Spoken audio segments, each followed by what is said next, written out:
8 number 4 चल रहा है अपना, जिसमें हम मुस्लिम आक्रमण, उनके उद्देश्य, प्रभाव जान रहे हैं। मुस्लिम आक्रमणों में अभी अपना तुर्क आक्रमण चल रहा है। तुर्क आक्रमण में अभी हमने जान लिया सुबक्तगिरी का आक्रमण, इस्माइल का आक्रमण, महमूद गजनवी का आक्रमण, और अभी अपन तुर्क आक्रमण में जान रहे हैं मोहम्मद गोरी के आक्रमण के बारे में। तुर्क आक्रमण में हमने जो पहला तुर्क आक्रमण हुआ सुबक्तगिरी के समय, उसको कंप्लीट जान लिया। उसके बाद उसका पुत्र इस्माइल आया, उसके भारत पर आक्रमण को समझा। उसके बाद भारत का पहला कुख्यात आक्रमण महमूद गजनवी के समय हुआ, उसको भी हमने जान लिया। अभी हम मोहम्मद गोरी के आक्रमण को जान रहे हैं।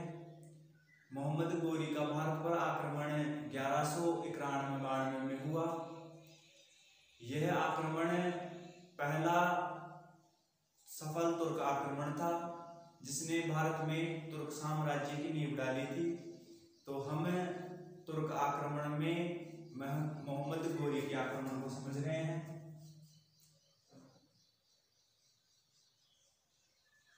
मोहम्मद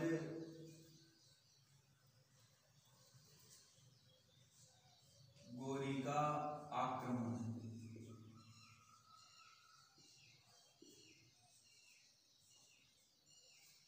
मोहम्मद गोरी के बारे में कल हमने थोड़ा बहुत जाना था। उसमें हमें पता चला कि मोहम्मद गोरी गयासुद्दीन का छोटा भाई था। गयासुद्दीन ने गजनी पर अधिकार किया और कुछ समय बाद अपने छोटे भाई मोहम्मद गोरी को गजनी का शासक बना दिया। मोहम्मद गोरी गजनी का शासक था।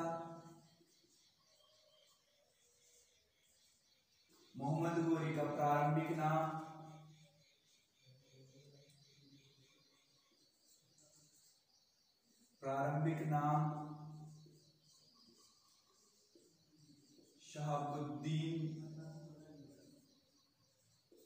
शहाबुद्दीन था और पूरा नाम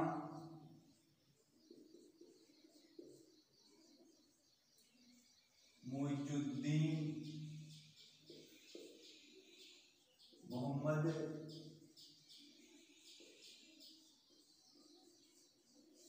गोरी था। मोहम्मद गोरी एक महत्वाकांक्षी शासक था, जिसने अपने साम्राज्य को बढ़ाने के लिए गजनी का शासक बनते ही भारत पर आक्रमण करने शुरू कर दिए। मोहम्मद गोरी के भारत पर आक्रमण करने के जो कारण थे, वो कारण हमने कल जान लिए थे। उन कारणों में हमने 4 मुख्य कारण जाने, जिनमें पहला कारण था भारत से धन संपदा प्राप्त करना, दूसरा कारण था इस्लाम धर्म का प्रसार करना, तीसरा कारण हमने जाना था कि अपने साम्राज्य को बढ़ाने की लालसा, और चौथा कारण हमने जाना था पंजाब में गजनवी वंश और मुल्तान में इस्माइलिया वंश की समाप्ति। इन 4 कारणों के चलते मोहम्मद गोरी ने भारत पर आक्रमण किया। जिस समय मोहम्मद गोरी का भारत पर आक्रमण हुआ, उस समय भारत का शासक पृथ्वीराज चौहान था।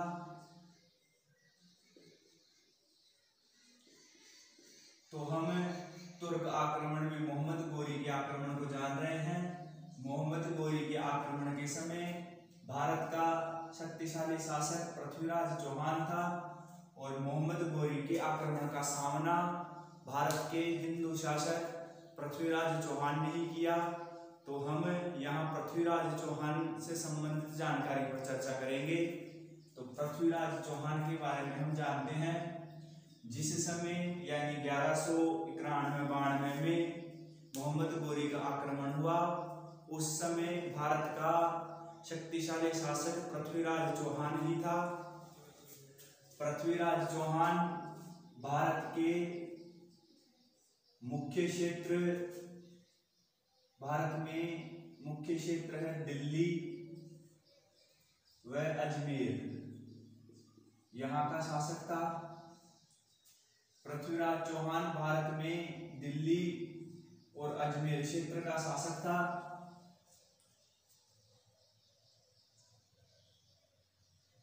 यह चौहान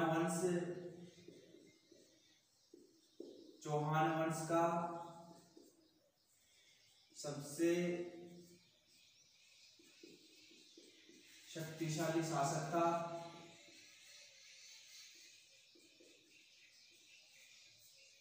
चौहान वंश का सबसे शक्तिशाली शासक था। चौहान वंश में पृथ्वीराज चौहान नाम के 2 शासक पहले भी हो चुके हैं, ये तीसरे थे, इसलिए पृथ्वीराज चौहान को पृथ्वीराज चौहान तृतीय कहा जाता है। चौहान वंश में पृथ्वीराज चौहान नाम के 2 शासक पहले हो चुके हैं, ये तीसरे थे, तो इनको पृथ्वीराज चौहान तृतीय कहा जाता है। पृथ्वीराज चौहान का शासनकाल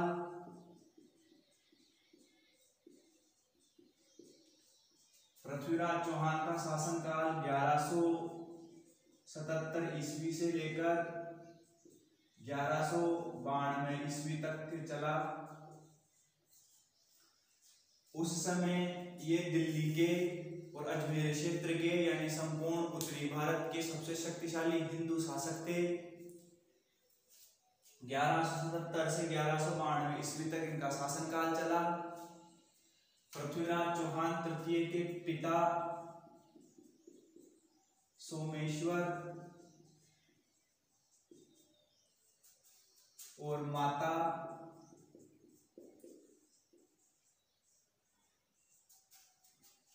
कर्पूरी देवी थी।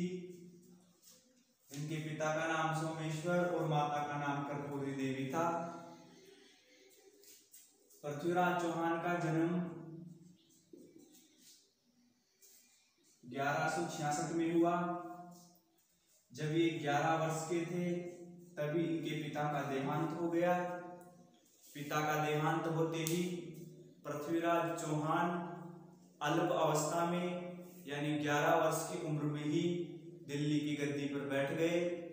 इतनी कम आयु में शासक बनने वाले ये भारत के प्रथम हिंदू शासक हुए जिन्होंने 11 वर्ष की उम्र में ही यानी बिल्कुल अल्प आयु में ही दिल्ली की गद्दी पर शासन संभाला।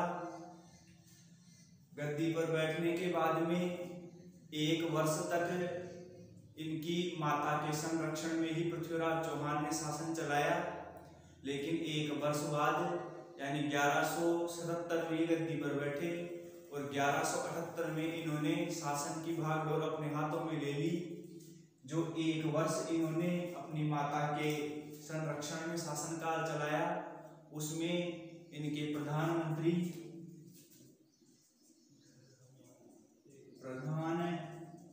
थे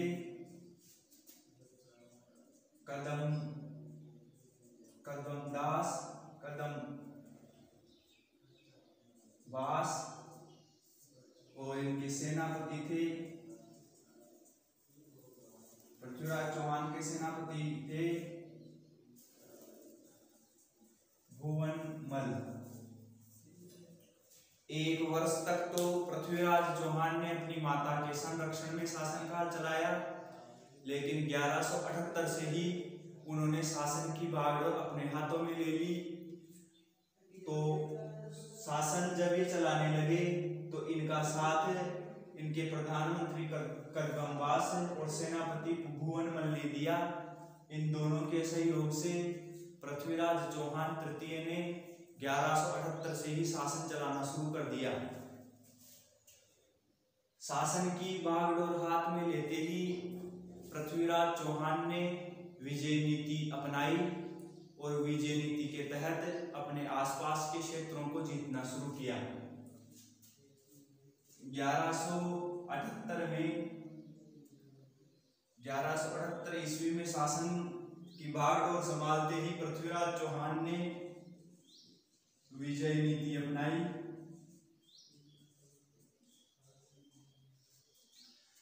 तो इतिहासकारक गोपीनाथ शर्मा के अनुसार बताया गया है कि पृथ्वीराज चौहान तृतीय ने 1178 में जो विजय नीति अपनाई, इस विजय नीति के 3 मुख्य कारण थे।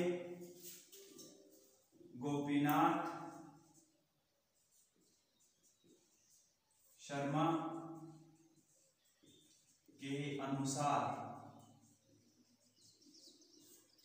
इतिहासकारक गोपीनाथ शर्मा के अनुसार 1178 में पृथ्वीराज चौहान तृतीय ने जो विजय नीति अपनाई, इसके 3 मुख्य कारण थे। पहला कारण था स्वजनों के विरोध से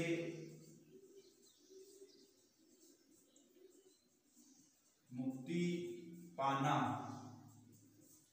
दूसरा कारण था पड़ोसी राज्यों का दमन करना। और तीसरा कारण था विदेशी आक्रमण को रोकना। शासन की भागडोर संभालते ही पृथ्वीराज चौहान तृतीय ने विजय नीति अपनाई। इतिहासकारक गोपीनाथ शर्मा के अनुसार इस विजय नीति अपनाने के 3 कारण बताए गए हैं।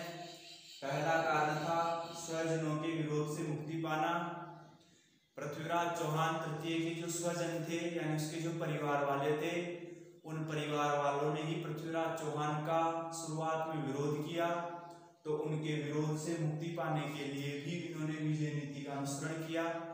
इसके अलावा जो पड़ोसी राज्य थे, वो पड़ोसी राज्य भी पृथ्वीराज चौहान के राज्य को जीतना चाहते थे, तो उनका दमन करने के लिए भी विजय नीति अपनाई।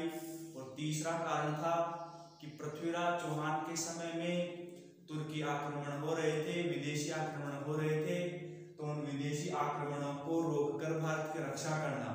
इन 3 उद्देश्यों की पूर्ति के लिए ही पृथ्वीराज चौहान ने शुरुआत में ही विजय नीति का अनुसरण किया और अपनी सेना को मजबूत करके कार्य करना शुरू किया, जिसमें पृथ्वीराज चौहान को काफी हद तक सफलता भी मिली।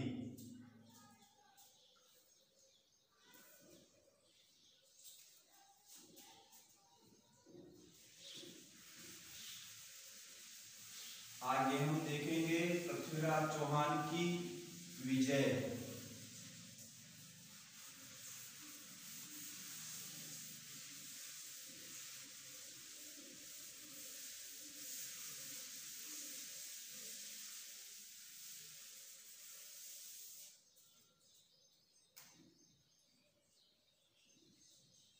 पृथ्वीराज चौहान तृतीय की विजय जानेंगे हम। पृथ्वीराज चौहान ने विजय नीति का अनुसरण किया और शुरुआत में जो विजय प्राप्त की, उन विजयों के बारे में हम चर्चा करते हैं। पृथ्वीराज चौहान की प्रारंभिक विजयों के बारे में हम जानेंगे। तो पृथ्वीराज चौहान लगभग 11 वर्ष की उम्र में ही शासक बने। तो इतनी कम उम्र में शासक बनने से उसके परिवारजन उसका विरोध कर रहे थे और पृथ्वीराज चौहान के शासन को हड़पना चाहते थे, उसके राज्य पर अधिकार करना चाहते थे। तो शुरुआत में ही पृथ्वीराज चौहान को अपने परिवारजनों के विरोध का सामना करना पड़ा। उनके स्वयं के चाचा अपरगांगे ने, उनके चाचा थे अपरगांगे,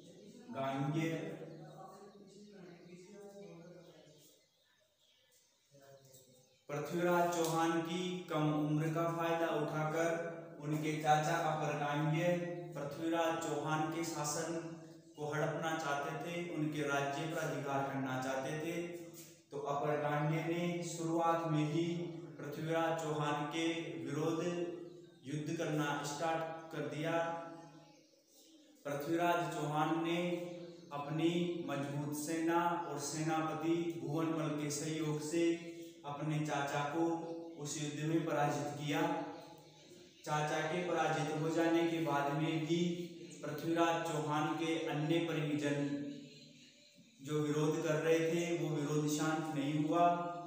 अपरगांगी का छोटा भाई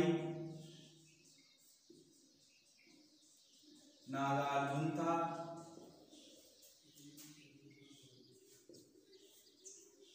अपरगांगी की मृत्यु के बाद में उसके छोटे भाई नागार्जुन ने भी पृथ्वीराज चौहान के विरोध में युद्ध करना शुरू किया और नागार्जुन ने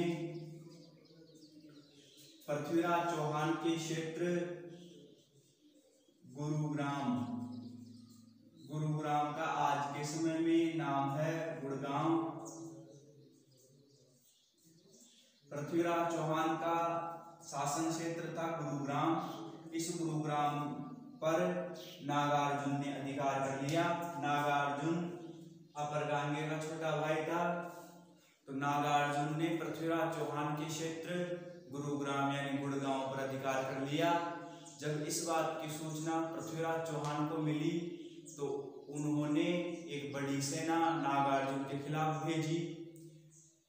इस सेना को आते देख नागार्जुन गुरुग्राम छोड़कर भाग गया, लेकिन सेना ने इसका पीछा किया और अंत में नागार्जुन को भी सेना के द्वारा पकड़कर मार दिया गया और उसका सिर नगर की प्राचीरों पर लटका दिया, ताकि भविष्य में कोई अन्य स्वजन पृथ्वीराज चौहान के खिलाफ विरोध नहीं उठा सके।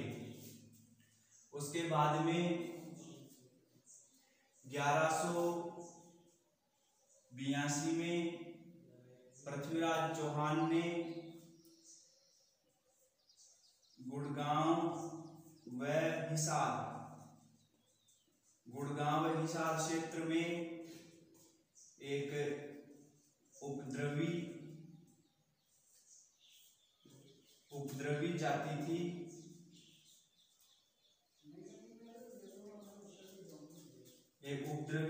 थी, भंडानक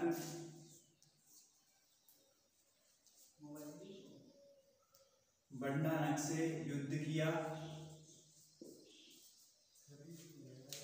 अपने स्वजनों के विरोध को कुचलने के बाद में पृथ्वीराज चौहान ने 1182 में गुड़गांव और हिसार क्षेत्र में एक उपद्रवी जाति थी, जिस जाति का नाम था भंडानक गुड़गांव और हिसार क्षेत्र में रहने वाली एक उपद्रवी जाति थी, जो लगातार अपने क्षेत्र में सामान्य जनता को परेशान करती और लूट मारपीट करती रहती थी।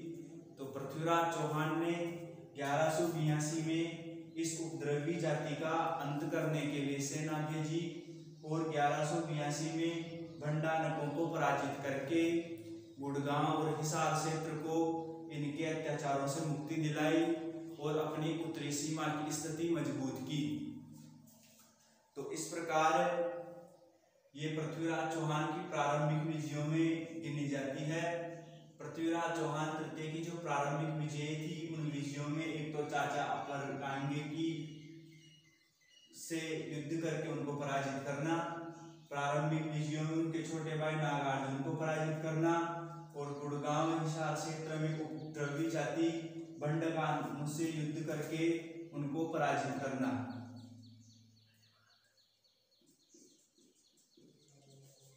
पराजित किया। ये पृथ्वीराज चौहान की प्रारंभिक विजय थी। प्रारंभिक विजयों में पृथ्वीराज चौहान को सफलता मिली। इन सब सफलताओं से उत्साहित होकर पृथ्वीराज चौहान तृतीय ने बाद में दिग्विजय की नीति अपनाई।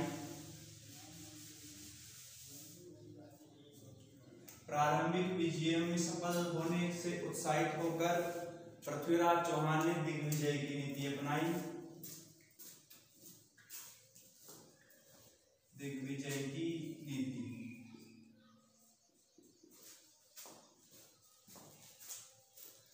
पृथ्वीराज चौहान को शुरुआत में काफी युद्धों में सफलता मिली, जीत मिली। इस बात से उत्साहित होकर पृथ्वीराज चौहान तृतीय ने आगे के समय में दिग्विजय की नीति का अनुसरण किया। दिग्विजय की नीति क्या होती है, इसका आप ध्यान दें। कोई भी शासक पूरे भारत के राज्यों को जीतकर उनको अपने अधीन करने की जो भावना रखता है, इसको ही दिग्विजय की नीति बोला जाता है।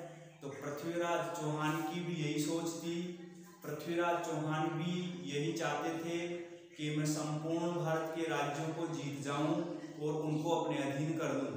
इस प्रकार की सोच उन्होंने रखी और कार्य करना शुरू किया। इस सोच को ही दिग्विजय की नीति कहा जाता है। तो पृथ्वीराज चौहान ने भी भारत के प्रारंभिक शासकों की तरह संपूर्ण भारत का सम्राट बनने के लिए दिग्विजय की नीति का अनुसरण किया। तो पृथ्वीराज चौहान ने जो दिग्विजय की नीति अपनाई, इस दिग्विजय की नीति के दौरान सबसे पहले पृथ्वीराज चौहान ने महोवा क्षेत्र जो आधुनिक मध्य प्रदेश में है, इस महोवा क्षेत्र में चंदेल वंश का शासक था।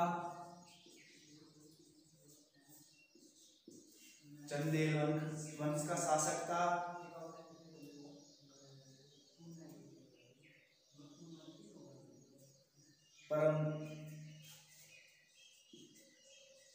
परमर्दिक देव से युद्ध किया। यह युद्ध 1182 में ही हुआ और इस युद्ध में परमर्दिक देव पराजित हो गए।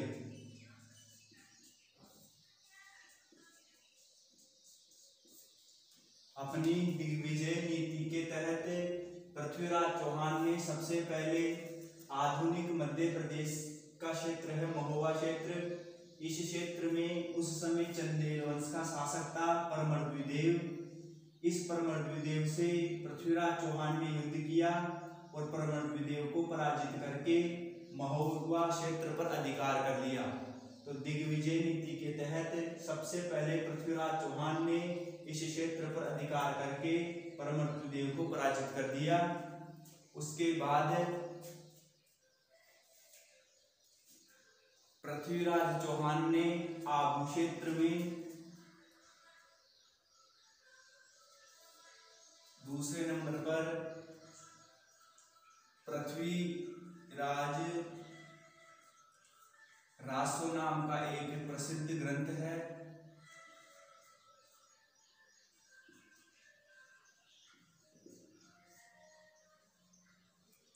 पृथ्वीराज रासो नाम का एक प्रसिद्ध ग्रंथ है।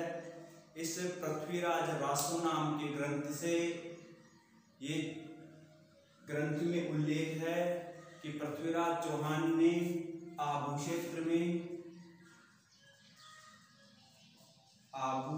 क्षेत्र के शासक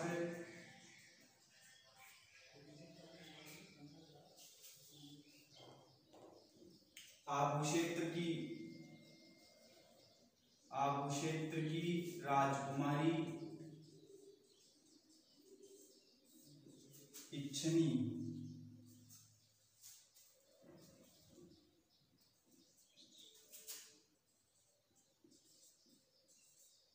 से विवाह किया।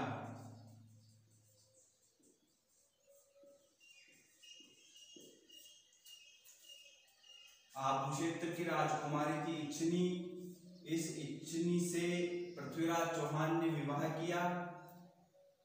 राजकुमार इच्छनी से विवाह गुजरात का शासक था। गुजरात का शासक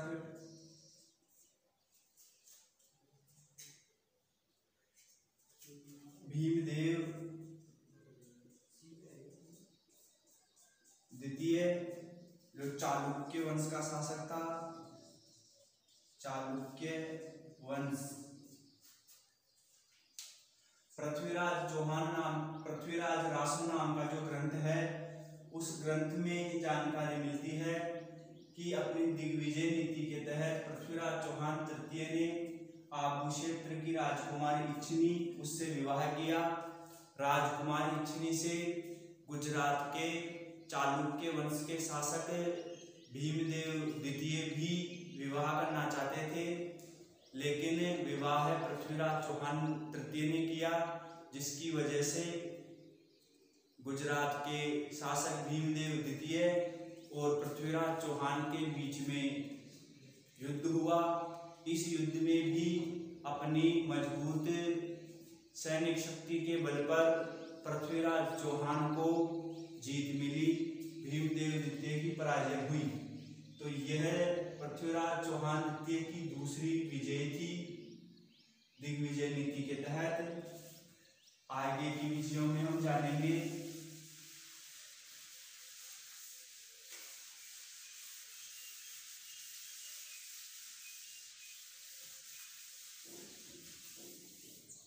तीसरी विजय में हम जानेंगे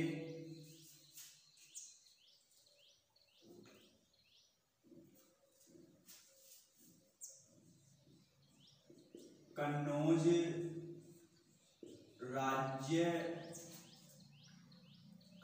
राज्य में गहड़वाल वंश का शासक था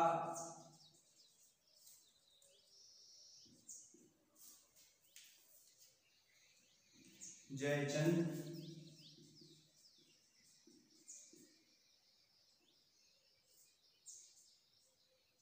इससे पृथ्वीराज चौहान का युद्ध हुआ। पृथ्वीराज चौहान तृतीय की दिग्विजय नीति के तहत उसकी तीसरी लड़ाई कन्नौज राज्य के गढ़वाल वंश के शासक जयचंद के साथ हुई। इस युद्ध में भी पृथ्वीराज चौहान को ही विजय प्राप्त हुई। कन्नौज राज्य एक शक्तिशाली और मजबूत राज्य था, तो पृथ्वीराज चौहान अपनी दिग्विजय नीति को सफल करने के लिए कन्नौज क्षेत्र पर भी अधिकार करना चाहता था। दिल्ली के पूर्व में स्थित एक शक्तिशाली राज्य कन्नौज पर गढ़वाल वंश का शासन था। चौहानों और गढ़वालों में शुरू से ही लड़ाइयां चलती आ रही थी कन्नौज राज्यों को लेकर। तो पृथ्वीराज चौहान के समय में भी इन दोनों राज्यों के बीच युद्ध जारी रहा। पृथ्वीराज चौहान के समय कन्नौज पर गढ़वाल वंश का शासक जयचंद का शासन चल रहा था। तो जयचंद और पृथ्वीराज चौहान के बीच में भी युद्ध हुआ, जिसके कई कारण इतिहास में बताए गए हैं। सबसे प्रमुख कारणों में बताया गया कि कन्नौज पर चौहान शासक पृथ्वीराज चौहान अधिकार करना चाहता था। इस वजह से जयचंद और पृथ्वीराज चौहान के बीच में युद्ध हुआ। इसके अलावा चंद्रवरदाई की प्रमुख रचना है पृथ्वीराज रासो। उस ग्रंथ में कारण बताया गया है कि एक समय में जयचंद ने अपनी पुत्री संयोगिता का स्वयंवर किया था। तो पृथ्वीराज चौहान उस स्वयंवर में बिना आमंत्रित किए ही गए और जयचंद की पुत्री संयोगिता का अपहरण करके उससे शादी कर ली। इस बात से जयचंद काफी नाराज हुआ और उसने पृथ्वीराज चौहान से बदला लेने की सोची। तो ये भी एक कारण बताया जाता है इतिहास में। इन कारणों के चलते ही जयचंद और पृथ्वीराज चौहान के बीच युद्ध हुआ, जिसमें जीत पृथ्वीराज चौहान की हुई। लेकिन जयचंद अपने इस बैर को लेकर बैठा रहा और वह एक सही समय की प्रतीक्षा करने लगा पृथ्वीराज चौहान से बदला लेने के लिए। 1191 में जब मोहम्मद गोरी भारत पर आक्रमण कर रहा था, यह समय ही जयचंद के लिए अच्छा समय था। उसने मोहम्मद गोरी के पास जाकर मोहम्मद गोरी को पृथ्वीराज चौहान पर आक्रमण करने का आमंत्रण दिया और कहा कि इस आक्रमण में जयचंद की सेना आपकी मदद करेगी। तो इस प्रकार अपने पुराने वैर का बदला लेने के लिए जयचंद ने ही पृथ्वीराज चौहान के खिलाफ मोहम्मद गोरी को आक्रमण करने के लिए आमंत्रित किया था।